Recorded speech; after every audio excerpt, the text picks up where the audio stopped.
நேர்மையின் குரலாய் பிரதிபலிக்கும் your voice சேனலர்களுக்கு வணக்கம். இன்னும் சில மணி நேரங்களில் தேர்தல் தமிழகத்தில் நடக்க இருக்கிறது. இந்த தருணத்தில் மக்கள் அனைவருக்கும் ஒரு அன்பான தாழ்மையான கோரிக்கை. நமது சேனல் ரீதியாக பல்வேறு கருத்து கணிப்புகள் எல்லாம் எடுத்து மக்களின் பார்வைக்காக கொண்டு வந்தோம். அட் சேம் டைம் ஃபைனல் இது வெளிவர நேரத்தில் கோட் ஆஃப் கான்டக்ட் வந்ததுனால தேர்தல் ஆணையத்தின் அறிவுரையின்படி சில அதிகாரிகளின் பர்சனல் சஜஷன் படி ஃபைனல் சொல்யூஷன் இன்னும் ரிலீஸ் பண்ணல. நம்ம பாயிண்ட் நம்பர் 1. இரண்டாவது, 100% வாக்குரிமையை பின்பற்ற வேண்டும், கடைபிடிக்க வேண்டும். இதை பற்றி நீங்கள் பிரச்சாரம் செய்ய வேண்டும் என்று ஆணையத்தின் கருத்துக்கிணங்க கண்டிப்பாக 100% வாக்குப்பதிவு என்பது உள்ளபடியே தமிழக இதுவரை சாத்தியம் காணதில்லை. ஆனால் இந்த முறை சாத்தியம் இருக்கிறதா என்ற முயற்சி செய்தால் கண்டிப்பாக முயற்சி வெற்றியடையும் என்பது உள்ளபடியே உண்மை. சோ இந்த ஒரு சின்ன முயற்சி நம்ம எப்படி எடுக்க போறோம் அப்படின்ற விஷயத்த மக்கள் கருத்தில் கொள்ளணும். முடிந்தவரை நாம் காலை 7 மணிக்கு இருந்து சாயந்தரம் 6 மணி வரைக்கும் தேர்தல் நடக்கக்கூடிய நேரம் தேர்தல் ஆணையம் சொல்லியிருக்கு. இதுல பாத்தீங்கன்னா 5,73,43,291 வாக்காளர்கள் வாக்குகளை பதிவு செய்ய வேண்டும். இதுதான்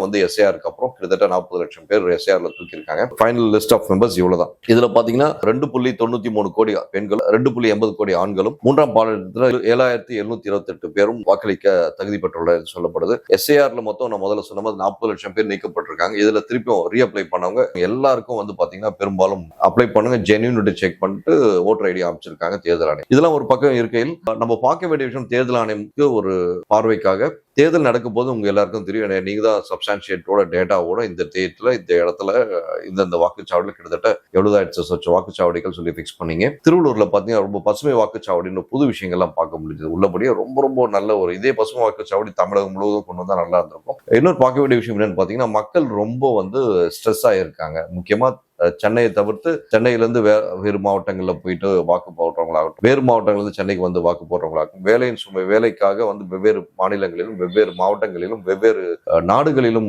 புலம்பெயர்ந்துள்ள நபர்கள் சேர்றதுக்கு இங்க ரொம்ப ஒன்னும் சிரமப்பட்டிருக்காங்க. அதுக்கு தேர்தல் ஆணையம் ஏதாச்சும் ஒரு நல்ல ஒரு நடவடிக்கை எடுத்தா நல்லா இருக்கும் நம்ம எதிர்பார்த்தோம். உள்ளபடியே ட்ரெயின் ஃபெசிலிட்டிஸ், பஸ் ஃபெசிலிட்டி கிட்டத்தட்ட 11,000 பஸ் அரேஞ்ச்மெண்ட் பண்ணிருக்காங்க, ட்ரெயின் அரேஞ்ச் பண்ணிருக்கேன் அப்படின்னு இருக்காங்க. இருந்தாலுமே கூட நேத்து கூட பாத்தீங்கன்னா நம்ம கிளாம்பாக்கம் பேருந்து நிலையம்ல அவ்வளோ ஒரு கிரௌட பார்க்க முடியுது. இங்க மட்டுமான்னு பார்த்தா தமிழகம் முழுக்க இருக்க எல்லா பேருந்து நிலையங்களும் அவ்வளோ கூட்டங்கள் பார்க்க முடியுது. இதுல பிளைட் டிக்கெட் பாத்தீங்கன்னா 1 மடங்கு 2 மடங்குல 7,000 ரூபாய் வித்த பிளைட் டிக்கெட் இன்னைக்கு 31,000 ரூபாய் சென்னை டு தூத்துக்குடி. அதே மாதிரி திருச்சிக்கு 3,000 ரூபாய் 3,000 ரூபாய் வித்த பிளைட் டிக்கெட் 12,000 ரூபாய் 16,000 ரூபாய். இந்த நிகழ்ச்சி அது மட்டும் இல்லாமல் விழா நேரம், அது இந்த மாதிரி தேர்தல் நேரம் என்று வந்துவிட்டால் இந்த பிளைட் டிக்கெட் கண்ட்ரோல் இல்லாம ஏறிட்டு இருக்கு. இந்த நேரத்துல தேர்தல் ஆணையம் இவங்க டிபார்ட்மெண்ட் மேல நடவடிக்கை எடுக்காதது மிகப்பெரிய தவறு என்பதை பதிவு செய்கிறோம். அடுத்தபடியா தேர்தல் ஆணையம் கவனிக்க மறந்த விஷயம் அப்படின்ற விஷயத்த நான் தேர்தல் ஆணையம் நாலேஜ்க்காக வைக்கிறேன். நீங்க கிட்டத்தட்ட 500 கோடி உங்கள் பறக்கும் படை மூலம் பிடிக்கப்பட்டது சொன்னீங்க. சோ அது எல்லாத்தோட பிரேக்கப்ஸ் எல்லாம் கிளியரா வச்சிருப்பீங்க. ஆனால் சட்டத்துல ஒரு ஆப்ஷன் இருக்கு இல்லைங்களா, இந்த ஒரு பர்டிகுலர் நபரின் பணமானது கொண்டு செல்லப்பட்டது அப்படின்னா ஆத்தென்டிகேஷன் செக் பண்ணி அந்த பர்டிகுலர் நபர் அந்த வேட்பாளரை தகுதி நீக்கம் செய்யறதுக்கு தேர்தல் ஆணையத்துக்கு முழு ரைட்ஸ் இருக்குன்னு நான் நினைக்கிறேன். If I'm not wrong. ஏன் நடவடிக்கை ஒன்றும் எடுக்காம இருக்கீங்க? ஏன்னா கண்கூட நம்ம பார்த்துட்டு இருக்கோம், வேட்பாளர்கள் சார்ந்த நபர்கள் எல்லா கட்சியிலும், நான் குறிப்பிட்ட திமுகவோ இல்ல அதிமுகவோ இல்ல பாஜகவோ இல்ல காங்கிரஸோ இல்ல விசிகாவோ இல்ல குறிப்பிட்ட சில கட்சியை மென்ஷன் பண்ணி சத்தியமா பேசவே இல்லை, பேசணும் அவசியம் கிடையாது. ஏன்னா உலகத்துக்கே தெரிஞ்ச விஷயம், தமிழ்நாட்டில் தேர்தல் என்று விட்டால் டோட்டல் இதே வேறையாகும். ஏன்னா இந்தியாவுக்கே தேர்தல் நேரத்தில் எப்படி பணம் பட்டுவாடா பண்றதுன்னு தமிழகத்துல இருக்கக்கூடிய கட்சிகளை கேட்டா டியூஷன் எடுப்பாங்க. அந்த லெவல் எக்ஸ்பர்ட்ஸ். 21ஆம் தேதி இந்த 2 நாள் இரவு நேரங்களில் கரெக்டா சில பகுதிகளை கரண்ட்டை கட் பண்ணி டிஸ்ட்ரிபியூஷன் பண்றோம். அப்போ தேர்தல் ஆணையம் என்ன பண்ணிட்டு இருக்காங்கன்னு தெரியல, ஒரு கேள்விக்குறி. தேர்தல் நேரத்தில் இந்த பணப்பட்டுவாடான்ற விஷயம் நிறைய காணொலிகள் வெளியே வருது. அந்த காணொலி மூலமா நிறைய பேர் போய் கொஞ்சம் அரெஸ்ட் பண்றாங்க. அந்த அரெஸ்ட் பண்ணி யார் அந்த நிறைய பேர் லாட்ஜ்ல, கடலூர்ல ஆகட்டும், பண்ருட்டி ஆகட்டும், இங்க சென்னையில ஆகட்டும், நேத்து கூட தாவேக்காவினர் ஏதோ ஒரு இடத்துல கலாட்டா பண்ணதை பார்க்க முடிஞ்சது, திமுக காரங்க கொடுக்குறாங்கன்னு சொல்லிட்டு. ஸோ இதெல்லாம் வச்சு பார்க்கும்போது தேர்தல் ஆணையத்துக்கு ப்ரூஃபோட, வேலிட் ப்ரூஃபோட சப்ஸ்டான்ஷியேட் பண்ணி காமிக்கிறாங்க. ஏன் தேர்தல் ஆணையம் ஆக்ஷன் எடுக்க மாட்டேங்குதுன்னு தெரியல. உடனடியா அந்த வேட்பாளரை ஐடென்டிஃபை பண்ணி ஏன் தகுதி நீக்கம் செய்ய மாட்டாங்க? எந்த வேட்பாளர் இருந்தாலும் சரி, பணம் கொடுக்குறாங்க, ஏன் தகுதி நீக்கம் செய்ய மாட்டாங்கன்றது உள்ளபடியே மக்கள் எல்லோரோட கேள்வியா இருக்கு. இது என்னோட தனிப்பட்ட கேள்வியும் பிளஸ் மக்கள் எல்லோட இதுக்கு ஒரு பர்ஃபெக்ட் சொல்யூஷன் கிடைச்சா நல்லா இருக்கும்னு எதிர்பார்க்கறாங்க. ஏனென்றால் அந்த நேரத்தில் ஒரு 1000, 500, 1500, 2000 கிடைக்குது. உண்மையில் உள்ளபடியே மக்களுக்கு ஒரு சந்தோஷமான விஷயம். ஆனால் நம்ம நடைமுறையை மீறி ஒரு ஆணையம் ஒன்று இருக்கணும், ஒரு கட்டுப்பாடு இருக்கணும் போது இந்த கட்டுப்பாடு மீறி செயல்படுதுன்னா அப்புறம் அந்த ஆணையம் கட்டுப்பாடு எதுக்காக இருக்கின்றது ஒரு கேள்வி எழுது இல்லைங்களா? இவங்களோட சமதோட்டம் நடக்குதா அப்படின்ற ஒரு கேள்வியும் வருது. இது போக பரிசு பொருட்கள் கிட்டத்தட்ட கடந்த 35 நாட்களா அவ்வளோ பரிசு பொருட்கள். நேத்து கூட கோயம்புத்தூர்ல 2000 சொச்சம் மது பாட்டில்கள் பிடிபட்டிருக்கு. ஸோ இந்த மாதிரி அப்ராக்சிமேட்டா பாத்தீங்கன்னா தமிழகம் முழுவதும் அவ்வளோ மது பாட்டில்கள் சீஸ் பண்ணியிருக்கீங்க. நிறைய பேர் வந்து பிசினஸ்க்காக வச்சிருந்த பணத்தையும் நீங்க சீஸ் பண்ணியிருக்கீங்க.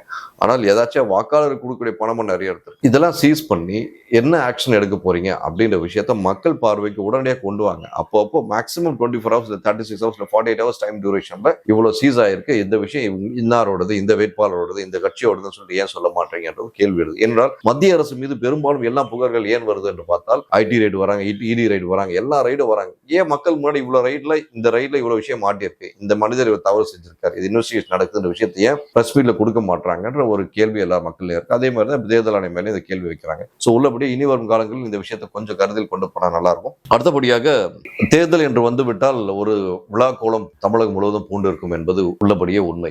இரண்டு கட்சிகள்ல இன்னைக்கு தமிழகத்துல 5 முனை போட்டியா இருக்கு. இந்த 5 முனை போட்டியில 3 கட்சிகளை சேர்ந்த 3 முக்கிய கட்சிகளை சேர்ந்த நபர்கள் வந்து பணப்பட்டுவாடா அவ்வளவு தூரம் இறங்கி பண்ணியிருக்காங்க. ரைட், இதெல்லாம் வந்து ஆணையம் பார்க்குது, பார்க்கல. ரெண்டாவது, முறையான விதிமுறைகள் கடைபிடிக்கணும் அப்படின்னு சொல்லி தேர்தல் ஆணையம் சொல்லுது. கண்டிப்பாக மக்களாகிய தமிழக மக்கள் கண்டிப்பாக முறையான விதிமுறைகளை கடைபிடித்து இந்த 23ஆம் தேதி ஏப்ரல் மாதம் 2026 அன்று வாக்குப்பதிவு செய்வார்கள். அதில் எல்லளவு மாற்று கருத்தும் இல்லை. அதே போல அதே விதிமுறைகளை முறைப்படி தேர்தல் ஆணையம் கடைபிடிக்க வேண்டும் என்று மக்கள் எதிர்பார்க்கிறார்கள் என்பதை பதிவு செய்கிறோம். தேர்தல் வாக்குறுதிகள் வந்து ஒவ்வொரு கட்சிகளும் கடைசி நேரம் கூட ஒரு முக்கியமான 2 கட்சிகள் வந்து திடீர்னு சென்னைக்கு மட்டும் ஒரு புதுசா ஒரு மேனிஃபெஸ்டோ ரிலீஸ் பண்றாங்க. உள்ளபடியே இத்தனை நாள் வரைக்கும் எந்த கட்சி அதிகமான நல்ல கலர்ஃபுல்லா கிளாஸியான ஒரு மேனிஃபெஸ்டோ யார் கொடுக்குறாங்களோ, வாக்குறுதி யார் கொடுக்குறாங்களோ அவங்க பக்கம் வந்து மக்கள் சாய்வாங்கன்ற வேணும். ஏற்கனவே ஒருத்தர் ஃப்ரிட்ஜ் தரனார், உடனே ஒருத்தர் 8000 ரூபாய் கூப்பன் தரனார், இன்னொருத்தர் பாத்தீங்கன்னா நான் மகளிர் உரிமை தொகை 2000 ரூபாய் தரேன்றாரு. ஸோ ஒருத்தர் ஒரு விஷயத்துல வந்து இப்போ இந்த 2 கட்சி தான் வந்து மாத்தி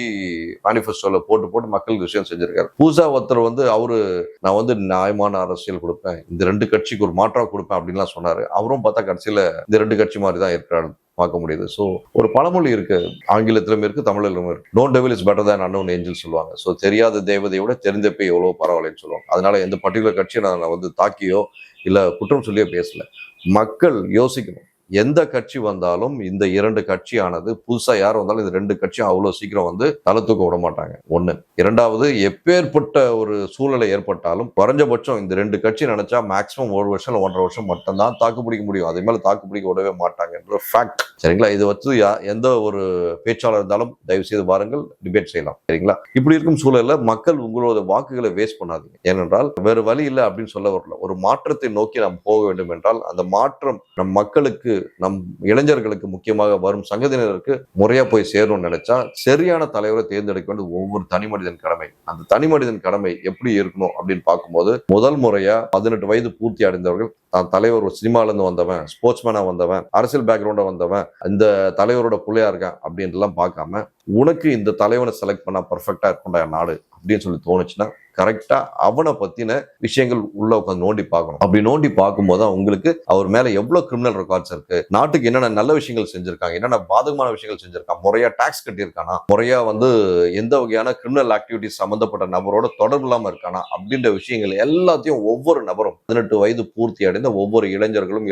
இதை தயவு செய்து கருத்தில் கொண்டு, நீங்க பிளண்டா போயிட்டு ஒரு குறிப்பிட்ட நபரை நோக்கி போறீங்க அப்படின்னா அது வந்து தவறு. அது குறிப்பிட்ட நபரை நோக்கி போறதுக்கு முன்னாடி மிச்ச நபர்களுக்கு ஏன் தகுதி இல்லைன்ற யோசிங்க. இல்ல தகுதி இருக்கா, என்ன மாதிரி தகுதி இருக்குன்னு பாருங்க. இல்ல அந்த குறிப்பிட்ட நபர் நோக்கிற அந்த நபருக்கான என்னென்ன பாசிட்டிவிட்டி இருக்குன்றத பாத்தீங்க, உங்களுக்கு தெரியும். என்னென்ன நெகட்டிவிட்டி இருக்குன்றத பாத்துக்கோ. ஏன்னா ஒரு தனி மனிதன் கடமையானது ஒரு சமூகத்தின் மாற்றத்தை கொண்டு வரும் என்று மகாத்மா காந்தி அவர்கள் சொல்லியிருக்கிறார். அந்த மாற்றத்தை நோக்கியான நமது பயணமானது எந்த சூழலிலும் ஒரு தவறான மனிதரை, ஒரு கேமரா முன்னாடி பேசக்கூடிய ஒருத்தனோ இல்ல கேமரா பின்னாடி பேசக்கூடிய ஒருத்தனோ, நிறைய வேறுபாடுகள் இருக்கு. இப்ப கேமரா முன்னாடி அவங்க எல்லார்ட்டும் பேசிட்டு உட்காந்துருக்கு, ஆனாலும் எனக்கு கேமரா பின்னாடி ஒரு வாழ்க்கை ஒண்ணு இருக்கு, இல்லைன்னு சொல்ல. அந்த வாழ்க்கைக்கும் இந்த வாழ்க்கையும் நியாயமானவரா என்பதை ஒவ்வொரு இளைஞனும் ஆராய வேண்டும். அட் த சேம் டைம் உங்க பெற்றோர்கிட்ட, உங்க வயதான தாத்தா பாட்டி கிட்ட கலந்து ஆலோசி. இந்த மாதிரி ஒரு தேர்தல் நேரத்தில் நான் யாருக்கு வாக்களிக்கணும் அப்படின்னு அட்வைஸ் கேளுங்க. இந்த நேரத்துல தான் உங்க அப்பா அம்மா தாத்தா பாட்டியோட அட்வைஸ் கரெக்டா இருக்கும்னு நான் நினைக்கிறேன். உள்ளபடியே இந்த தேர்தலில் 100% வாக்குரிமைக்காக நாம் அனைவரும் போராடுவோம். உள்ளபடி நாம் முதலில் 7 மணிக்கு ஆரம்பிச்சு